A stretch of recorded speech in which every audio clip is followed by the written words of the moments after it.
सज़ा मिली है जो कि ना कहीं मेरी कोई गलती नहीं थी, इन बच्चों का कोई कसूर नहीं था।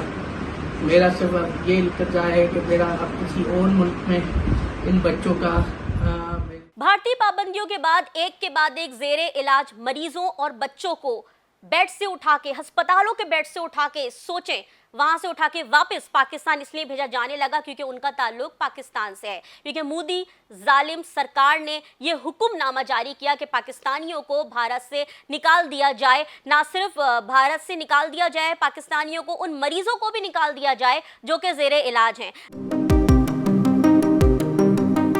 जिनमें हमारे सामने जो केसेस आए हैं। हमने जब शाहिद अली से बात की तो उनका यही बताना था कि मैं अपने 2 बच्चों को न्यू दिल्ली के एक अस्पताल में लेके गया जहां पर उनका इलाज मुमकिन था। वो दिल के ऐसे आर्जे में मुब्तला है कि जिसका इलाज बहुत कम जगहों पे मुमकिन है।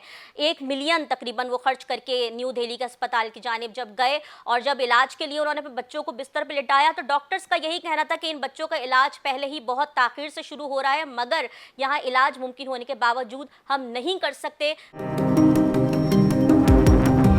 मोदी सरकार ने मना कर दिया है और उनका कहना है कि पाकिस्तानियों को वापस भेज दिया जाए। मोदी के इस इक़दाम ने यह बात साबित कर दी है कि मोदी के पास दिमाग तो था ही नहीं, दिल भी नहीं है। क्योंकि जब दिल के आर्जे में मुब्तला बच्चे वापस आए तो वो बहुत ज़्यादा परेशान हैं। शाहिद अली का यही बताना है कि बहुत ज़्यादा पैसा खर्च कर चुका हूँ, अगर इंडिया के बजाय किसी और मुल्क जाता हूँ तो मज़ीद पैसा खर्च होने का खदशा है। तो हुकूमत से अपील है कि मेरे बच्चों को जल्द से जल्द इलाज मुहैया किया जाए।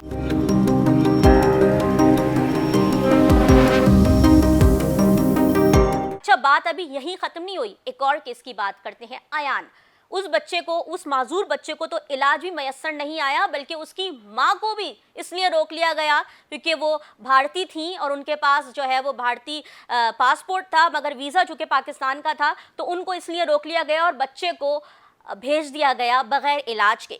तो ये सिचुएशन है भारत की जानिब से और मोदी की जो जालिम सरकार है उसकी जानिब से। और मोदी के इस जालमाना इक़दाम से हुआ क्या है कि जो मेडिकल टूरिज़्म है वो भी ख़तरे में पड़ गई है।